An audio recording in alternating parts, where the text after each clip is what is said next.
నిన్న చూసుకున్నట్టయితే జూపల్లి కృష్ణారావు గారు మాట్లాడిన మాటలు ఏవైతే ఉన్నాయో, మేము తెలంగాణ భవన్కి అంటే బీఆర్ఎస్ భవన్కి వచ్చి మాట్లాడతాం, ఏదైతే మీరు అప్పులు అయితే చేశారో వాటి గురించి మాట్లాడతాం అని చెప్పేసి అన్న తర్వాత పరిణామాలు ఎలా చోటు చేసుకున్నాయి మనం అయితే చూస్తున్నాం. కాంగ్రెస్ నేతలు కావాలనే మమ్మల్ని అరెస్ట్ చేసి మమ్మల్ని ఆ మీటింగ్ అటెండ్ కానియకుండా చేసిందని చెప్పేసి అయితే హరీష్ రావు గారు, కేటీఆర్ గారు అయితే మాట్లాడుతూనే ఉన్నారు. మరి దాని మీద స్పందించడానికి ఈ రోజు మనతో పాటు ఉన్నారు కాంగ్రెస్ సీనియర్ లీడర్ మనోత్ రాయ్ గారు. నమస్కారం సార్. నమస్తే సార్, నిన్న చూసుకున్నట్టయితే జూపల్లి గారు మాట్లాడిన మాటలు ఏవైతే గత ప్రభుత్వ హయాంలో జరిగిన అప్పుల గురించి మాట్లాడతాం, మేము తెలంగాణ భవన్కి వస్తామని చెప్పి మాట్లాడిండ్రు.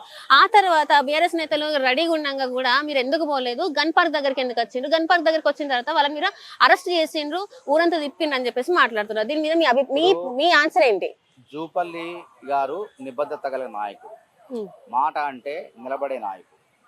కానీ జూపల్లి గారు తెలంగాణ భవన్కి వస్తానంటే మరి పక్కదారి పట్టించింది ఎవరు? బీఆర్ఎస్ వాళ్ళే. లేదు మేము అమరవీరుల స్తూపం దగ్గరకు వస్తున్నాం అంటే మేమంతా ఆడ కూర్చొని ఎప్పుడు వస్తారని హరీష్ రావు వస్తారన్నాడు, కేటీఆర్ వస్తారన్నాడు, ఆర్ఎస్ ప్రవీణ్ కుమార్ కూడా రమ్మన్నాం మేము.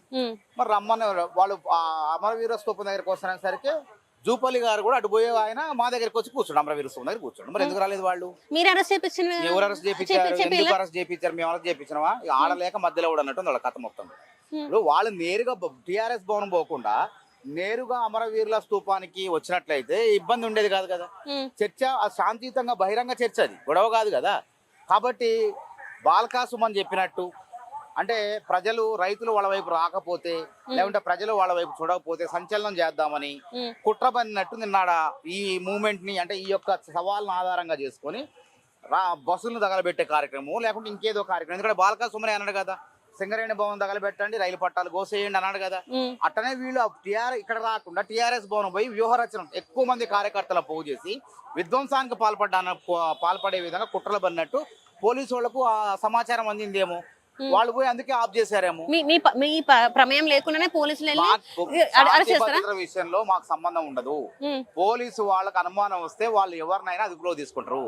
కాబట్టి బీఆర్ఎస్ వాళ్ళు బరితెగించారు కాబట్టి విధ్వంసాలు చేసైనా సంచలనాలు సృష్టించైనా సరే మనం ప్రజల వైపు మన వైపు తిప్పుకోవాలన్న ఆలోచనలో ఉన్నారని బాల్కాసుమనే మాట్లాడిండు.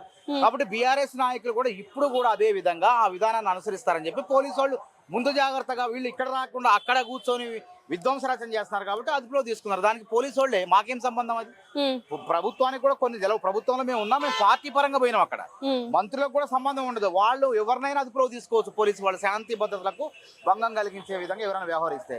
కాబట్టి ఆ కోణంలో వీళ్ళు ఇడకొస్తారని చెప్పేసి జూపల్లి గారు అక్కడికి పోతాను రెడీ సిద్ధమైతే ఆయన మాట మార్చి ఆయన ఇక్కడికే రమ్మని అంటే ఆయన ఇక్కడికి వచ్చిండు. జూపల్లి కాదు, అడ్లు లక్ష్మణ్ వచ్చిండు, పొన్నం ప్రభాకర్ గారు వచ్చిండు, అజారుద్దీన్ గారు వచ్చారు, మేమంతా అక్కడే కూర్చున్నాం. 12 కాకముందే 12 దాకా వెయిట్ చేసినాం అన్నారు. నిన్న చూసుకున్నట్టయితే 11:30 వరకే మీరు ఉన్నారు. మీరు 12 దాకా ఎట్లా మీరు లేరు, మేము ఉన్నాం ఆడ. మేము అసలు వాస్తవంగా ఇక్కడ 2 సవార్లు ఉన్నాయి. మేమేమన్నామంటే ఆర్ఎస్ ప్రవీణ్ కుమార్ ముందు సవాలు విసిరింది. ఆర్ఎస్ ప్రవీణ్ కుమార్ నువ్వు ఒక ప్రధాన కార్యదర్శి ఆ పార్టీలో, మేము 2 సార్లు ప్రధాన కార్యదర్శి అధికార ప్రతినిధులకు కొనసాగుతాం. నీది మా స్థాయి, మేము అధికార ప్రతినిధులం వస్తాం. అక్కడ ఇక్కడ కాదు, క్లబ్బుల్లో కాదు, ఇంకో చోట కాదు. పరమ పవిత్రమైన అందరికీ ఆరాధ్యమైనటువంటి అమరవీరుల స్తూపం దగ్గరికి వస్తామా. నువ్వు దమ్ముంటే 11 గంటలకు వస్తావు, నువ్వు వాడికి రా, బహిరంగ చర్చకు నువ్వు ఆధారాలు తీసుకురా. నీ 9 ఏళ్ల కార్యదర్శి కాలంలో జరిగిన అక్రమాలపై మేము ఆధారాలు తీసుకొని వస్తాం, చర్చ జరుగుద్ది అక్కడ అన్నాం. మరి ఆయన రాలేదు. మీరు నిజంగా మీరు ఒకవేళ 12:30 కాదు, మేము 1:30 దాకా ఆడను. జూపల్లి గారు వచ్చిందే 12:30కు వచ్చింది ఆయన. మేము 1:30 దాకా అక్కడే ఉన్నాం. రాలేదు కాబట్టి మేము మళ్ళీ రాలేదు, పారిపోయిన పిరికి పందలు బీఆర్ఎస్ నాయకులు అని చెప్పినాం. తోక ముడిచిన పిరికి పందలు బీఆర్ఎస్ నాయకులు అని చెప్పినాం. సవాళ్ళు ఇప్పుడే కాదా, గుర్తుపెట్టుకోండి, వినండి. బీఆర్ఎస్ వాళ్ళకి సవాళ్ళు చేయటం, పారిపోవటం అలవాటు. ఇప్పుడు మేము పిసిసి ప్రెసిడెంట్ రేవంత్ రెడ్డి గారు ఉన్నప్పుడు రేవంత్ రెడ్డి గారు సవాలు విసిరింది.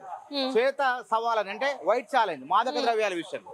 మాదక ద్రవ్యాలు మేము తీసుకోవట్లేదు, నువ్వు తీసుకుంటున్నావు లేదా, మేము సవాలు ఇస్తాను. అమరవీరుల స్తూపం దగ్గర మనం ఇక్కడికి వచ్చిన తర్వాత మీరు ఏ హాస్పిటల్ అంటే ఉస్మానియా దవాఖానా, గాంధీ దవాఖానా ఏడకంటే అడిగి పోదాం, గోల్డ్ రక్తనామం ఇద్దామని చెప్పి సవాలు ఇస్తే కొండా విశ్వేశ్వరరెడ్డి గారు వచ్చిండు రేవంత్ రెడ్డి గారు సవాలకు. కేటీఆర్ పారిపోయింది, ఇట్లనే తప్పించుకోండి. ఇప్పుడు చెప్తున్నారు కదా, నేను దేనికంటే దానికి రెడీ అంటున్నారు కదా, డ్రగ్స్ టెస్ట్ ఏ టెస్ట్ దేనికైనా రెడీ ఉన్నాను చెప్తున్నారు కదా. ఆ రోజు పారిపోయింది, అధికారంలో పారిపోయింది. ఈ రోజు మేము ఏమంటున్నామంటే మీ హయాంలో జరిగిన తప్పులు, అప్పులు, తెలంగాణకు తీవ్రమైన నష్టం ఉన్నది, ఆధారాలతో ఉన్న అసెంబ్లీకి రమ్మంటున్నాం. ఇట్లాంటి బహిరంగ అమరవీర స్తూపం దగ్గర రమ్మంటే రారా? మొన్న కూడా అసెంబ్లీలో కృష్ణా జలాలు, గోదావరి జలాల్లో ఎవరు అన్యాయం చేశారని చెప్పి చర్చ పెడితే పారిపోయారు. ఆ రోజు కూడా లేకుండా అయిపోయింది. ఇప్పుడు వాళ్ళు ఏమంటున్నారంటే అసెంబ్లీలో మాట్లాడదాం, ఒక రోజు అసెంబ్లీ పెట్టండి. మొన్న అసెంబ్లీలో పెట్టారు, మొన్న అసెంబ్లీ సమావేశం మైకిల్ కట్ చేస్తున్నారు. మైకిల్ కట్ చేస్తుంటే మధ్యలో ఊడన్నట్టు ఇంకోటేదో ఆడలేక పాత గజలు అన్నట్టుంది ఇలా కథ మొత్తం కూడా. మొన్న ప్రజలు వస్తారని చూస్తే పారిపోయారు. ప్రధాన నాయకుడు, ప్రతిపక్ష నాయకుడు కేసీఆర్ ఫామ్ హౌస్ లో కుంభకర్ణులు లెక్క నిద్రపోతారు. కనీసం ఏమన్నా చలనం ఉండాలి కదా. ఇప్పుడు ఇట్లా జరుగుతున్నది, దీనిపైన ఏంది స్పష్టత? అంటే వరదలు వచ్చినా రాడు, ప్రజలకు కష్టం వచ్చినా రాడు, ప్రధాన ప్రతిపక్ష నాయకుడిగా స్పందించమన్నా స్పందించడు.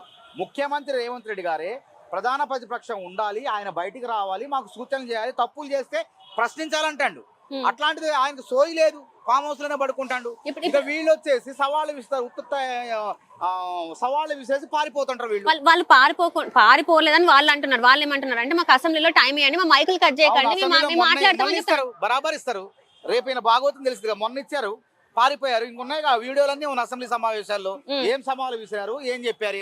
అప్పుల గురించి మాట్లాడినట్టయితే మీరు అన్నారు 10 సంవత్సరాల కాలంలో ఎంత అప్పు చేసిండ్రు అనేది మీరు మాట్లాడిన తర్వాత 8 లక్షల కోట్ల రూపాయలు అన్నారు.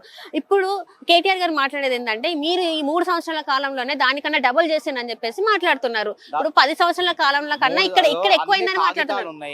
ఈ నోటి మాటలు కాదు, వాళ్ళు చేసిన అప్పులు కార్పొరేషన్ల ద్వారా, అదే విధంగా FRBM పరిధిలో తెచ్చిన అప్పులు 8.5 లక్షల కోట్లు అంటే 8 లక్షల కోట్లు.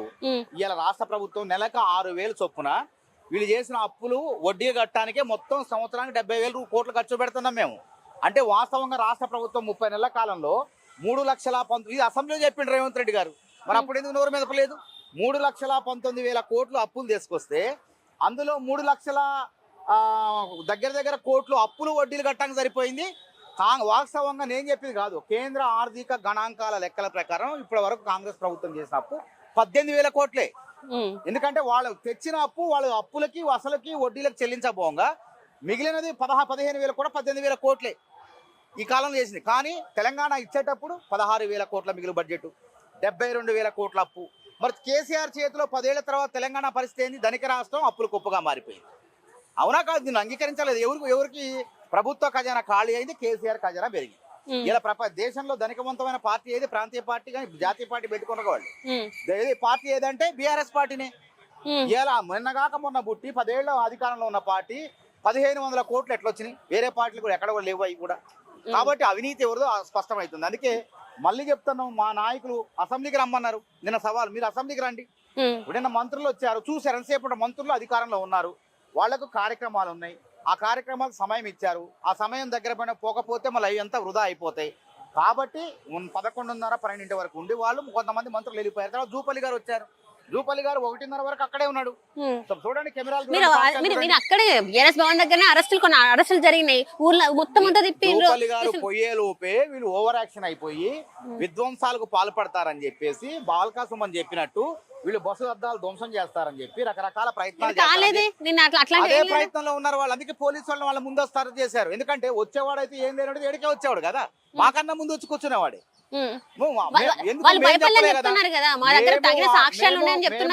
చెప్పలేదు అమరవీరుల స్తూపం దగ్గర రమ్మని చెప్పలేదు. లేదు నేను పిలిపించే అమరవీరుల స్తూపానికి మంత్రులు అది జూపల్లి గారు అక్కడికే వస్తున్నాడు.